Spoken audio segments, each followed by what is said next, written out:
जय श्री राधा कृष्ण। सावन का पवित्र महीना चल रहा है। चारों ओर शिव भक्ति का वातावरण है। कहीं मंदिरों में भोलेनाथ का अभिषेक हो रहा है, कहीं भक्त बेलपत्र और धतूरा अर्पित कर रहे हैं, तो कहीं हर हर महादेव के जयकारे गूंज रहे हैं। सावन में भगवान शिव की पूजा का विशेष महत्व है। इस महीने में भक्त भगवान शिव को प्रसन्न करने के लिए सोमवार का व्रत रखते हैं। मान्यता है, श्रद्धा और सच्चे मन से किया गया सोमवार का व्रत भक्तों के जीवन में सुख, शांति और भगवान की कृपा लेकर आता है। आज हम भगवान शिव के सोमवार व्रत की एक बहुत ही सुंदर और भावपूर्ण कथा सुनेंगे। ये कथा हमें भक्ति, विश्वास और भगवान की कृपा का महत्व समझाएगा। इसीलिए कथा को शांत मन से सुनिए और भगवान शिव का स्मरण करते हुए मन ही मन कहिए, ओम नमः शिवाय, ओम नमः शिवाय, ओम नमः शिवाय। अंत में भोलेनाथ की आरती भी करेंगे। अब एक जयकारे के साथ शुरू करते हैं। ओम नमः पार्वती पताय, हर हर महादेव। बहुत समय पहले की बात है, एक नगर में एक बहुत धनी व्यापारी रहता था।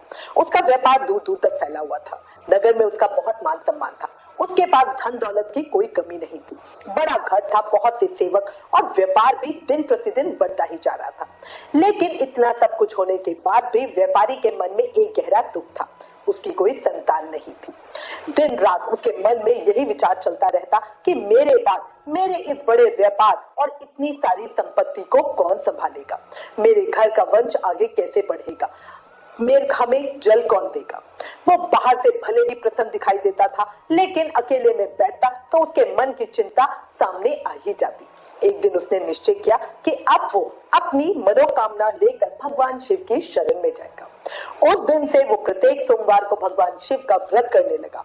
सुबह स्नान करके भगवान शिव का स्मरण करता, दिन भर श्रद्धा से व्रत रखता और शाम के समय शिव मंदिर जाता। मंदिर में जाकर वो भगवान शिव का जल से अभिषेक करता, बेलपत्र चढ़ाता और घी का दीप प्रज्वलित करता। फिर हाथ जोड़कर प्रति श्रद्धा से प्रार्थना करता और कहता, हे भोलेनाथ, मेरे जीवन में धन की कोई कमी नहीं, मुझे किसी वस्तु की इच्छा नहीं, बस मेरी एक ही प्रार्थना है, मुझे एक संतान का सुख दीजिए ताकि मेरे घर का वंश आगे बढ़ सके।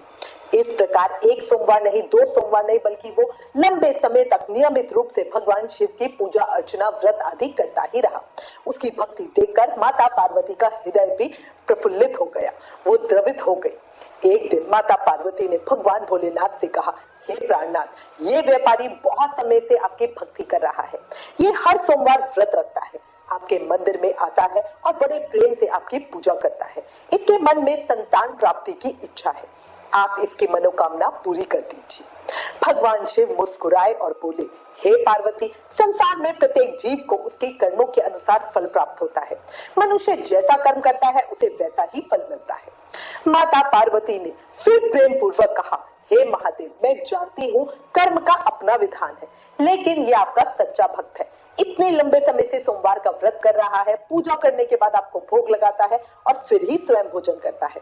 आप इस भक्त पे कृपा करके कृपा कीजिए। माता पार्वती के इस तरह बार बार आग्रह करने पर भगवान भोलेनाथ ने कहा, ठीक है पार्वती, तुम्हारे आग्रह पर मैं इस व्यापारी को पुत्र प्राप्ति का वरदान देता हूँ, लेकिन उसका पुत्र केवल 13 वर्ष की आयु तक ही जीवित रहेगा। भगवान शिव ने उसी रात उस व्यापारी को स्वप्न में दर्शन दिए। व्यापारी ने स्वप्न में देखा कि स्वयं भगवान भोलेनाथ उसके सामने खड़े हैं। व्यापारी ने हाथ जोड़कर भगवान को प्रणाम किया। भगवान शिव ने उसे पुत्र प्राप्ति का वरदान दिया और साथ ही ये भी बता दिया कि उसका पुत्र 13 वर्ष की आयु तक ही जीवित रहेगा। सुबह जब व्यापारी की आंख खुली तो उसके मन में एक साथ दो भाव थे। एक और पुत्र प्राप्ति का आनंद था, तो दूसरी ओर भगवान की कही हुई बात उसके हृदय को भीतर तक दुखी कर रही थी। उसने सोचा, अगर मेरा पुत्र मुझे मिलकर केवल 13 वर्ष तक ही मेरे साथ रहेगा तो मैं पुत्र प्राप्ति का सुख कैसे सहूंगा। लेकिन उसने भगवान की इच्छा को स्वीकार कर लिया। उसने सोमवार का व्रत और भी श्रद्धा से करना शुरू कर दिया। वो भगवान शिव की पूजा करता, मन ही मन कहता, हे भोलेनाथ, आपने जो दिया है वही आपकी कृपा है, मैं आपकी इच्छा को स्वीकार करता हूँ। कुछ समय के बाद व्यापारी के घर एक सुंदर पुत्र का जन्म हुआ। घर में खुशियां छा गई, रिश्तेदार आने लगे, बधाइयां दी जाने लगी, पूरे नगर में मिठाइयां बांटी गई। पुत्र के जन्म का उत्सव बड़ी धूमधाम से मनाया गया। व्यापारी के लिए ये दिन बहुत बड़ा सुख लेकर आया था, लेकिन उसके मन में भगवान शिव की कही हुई बात तब भी थी। उसे पता था कि उसका पुत्र 13 वर्ष से अधिक जीवित नहीं रहेगा। घर के बाकी लोगों को इस रहस्य के बारे में कुछ भी नहीं पता था। वो सब तो अपनी मस्ती में ही लगे थे। समय बीतता गया। पुत्र धीरे धीरे बड़ा होने लगा। वो बड़ा सुंदर, समझदार और संस्कारी था। व्यापारी उसे देखकर प्रसन्न होता, लेकिन उसके मन में एक डर हमेशा बना ही रहता। जब पुत्र 12 वर्ष का हुआ तो व्यापारी ने सोचा कि अब उसे अच्छी शिक्षा दिलानी चाहिए। उसने अपने पुत्र के मामा को बुलाया और कहा, इसे वाराणसी ले जाओ, वहां किसी अच्छे गुरुकुल में इसका दाखिला करवा देना और वहां रहकर शिक्षा प्राप्त करे और विद्या सीखे। मामा अपने भांजे को साथ लेकर वाराणसी की ओर चल पड़ा। रास्ता लंबा था। दोनों जहां भी रात के लिए रुकते वहां यज्ञ करते और ब्राह्मणों को भोजन कराते। लड़का भी श्रद्धा से धार्मिक कार्यों में मामा का साथ देता। यात्रा करते करते दोनों एक सुंदर नगर में पहुंचे। उस नगर में उत्सव का वातावरण था। नगर को फूलों से सजाया हुआ था। हर तरफ विवाह की तैयारियां चल रही थी, क्योंकि उस नगर के राजा की पुत्री का विवाह था। उसी दिन बारात भी नगर में पहुंची, लेकिन वर के पिता बहुत परेशान थे। उनका पुत्र एक आंख से काना था और उन्हें डर था कि यदि राजा को ये बात पता चल गई तो शायद वो अपनी पुत्री का विवाह करने से मना कर देगा। इसी से उसका बहुत अपमान भी होगा। तभी वर के पिता की नजर व्यापारी के उस सुंदर पुत्र पे पड़ी।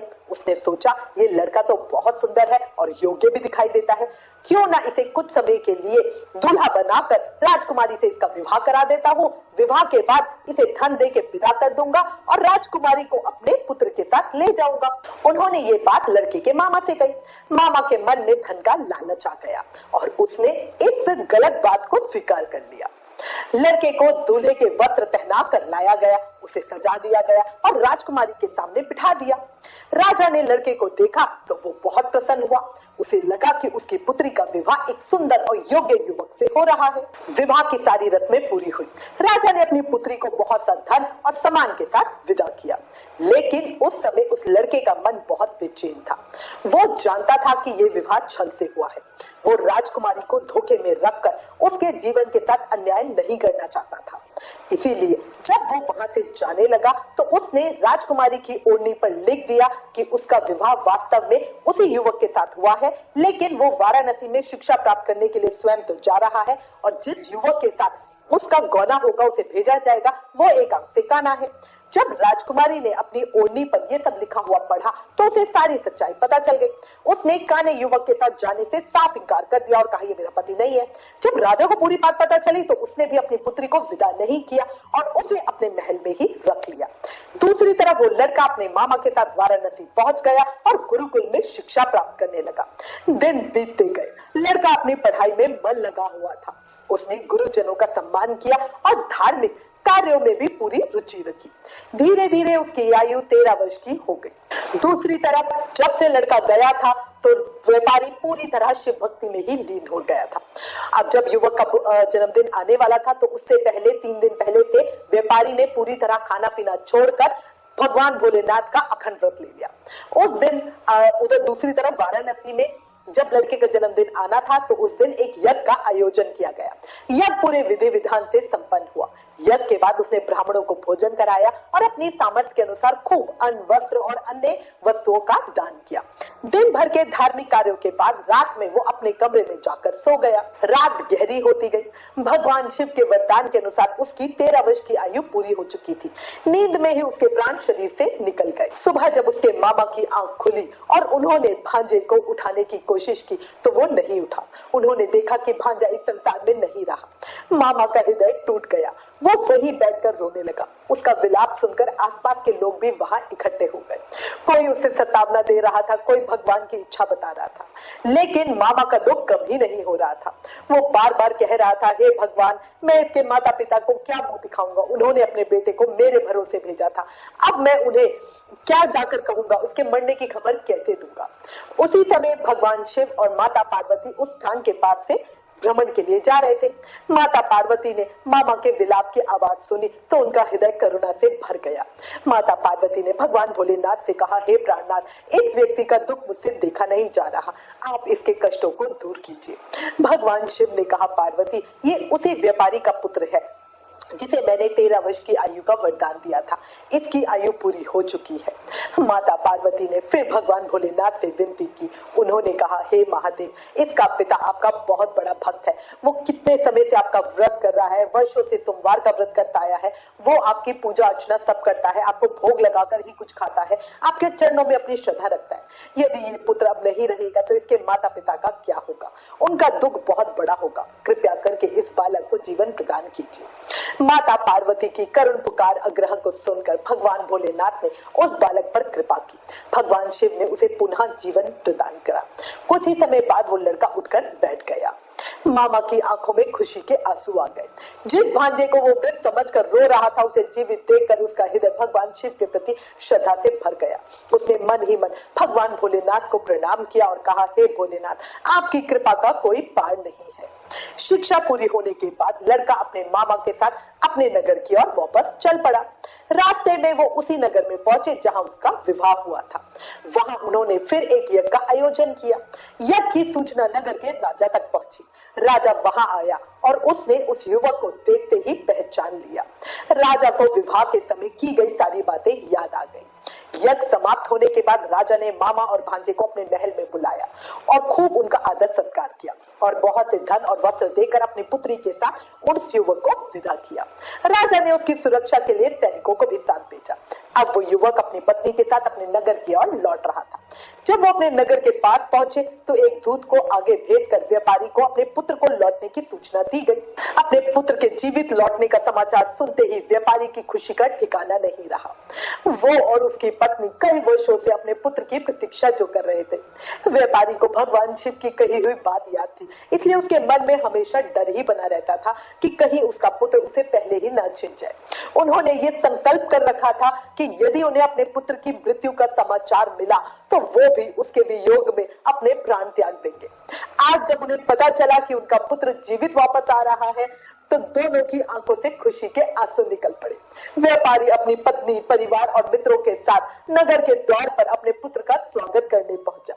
जब उसने अपने पुत्र को सामने देखा तो वो उसे देखकर भावुक हो गया। उसने अपने पुत्र को गले से लगाया। फिर जब उसने देखा कि उसके साथ राजा की पुत्री उसकी पत्नी बनकर आई है तो उनकी खुशी का और भी बढ़ गई। जिस घर में वर्षों से चिंता और डर थी, उस घर में उस दिन आनंद और मंगल का वातावरण था। बच्चों को लिवाकर वो सीधा शिव मंदिर पहुंचे। वहां भोलेनाथ को धन्यवाद दिया, भोलेनाथ की पूजा की। रात को जब व्यापारी सोया तो भगवान शिव ने उसके स्वप्न में दर्शन दिए। भगवान शिव ने कहा, हे श्रेष्ठ, मैं तुम्हारी भक्ति से प्रसन्न हूँ। तुमने श्रद्धा से सोमवार का व्रत किया और मेरा कथा सुनी। तुम्हारी भक्ति से प्रसन्न होकर मैंने तुम्हारे पुत्र को लंबी आयु प्रदान की है। व्यापारी ने भगवान शिव का लाख लाख धन्यवाद दिया, उन्हें प्रणाम किया। उसकी आंखों से आंसू बह रहे थे। भोलेनाथ ने उसके मन की हर एक इच्छा बिना कहे पूरी कर दी। उसके मन ही मन कहा, हे भोलेनाथ, आपने मेरे जीवन की सबसे बड़ी चिंता दूर कर दी। मैं आपका ये उपकार कभी नहीं भूल सकता। उस दिन से व्यापारी का जीवन आनंद से भर गया। उसका पुत्र वधू और पूरा परिवार सुखपूर्वक रहने लगा। ये कथा हमें यही विश्वास देती है कि भगवान के प्रति सच्ची श्रद्धा और भक्ति कभी व्यर्थ नहीं जाती। मनुष्य को अपने कर्म करते रहना चाहिए और परिणाम भगवान पर छोड़ देना चाहिए। सोमवार के व्रत की ये कथा श्रद्धा से सुनने और भगवान शिव का स्मरण करने की परंपरा भक्तों के बीच बहुत पुरानी है।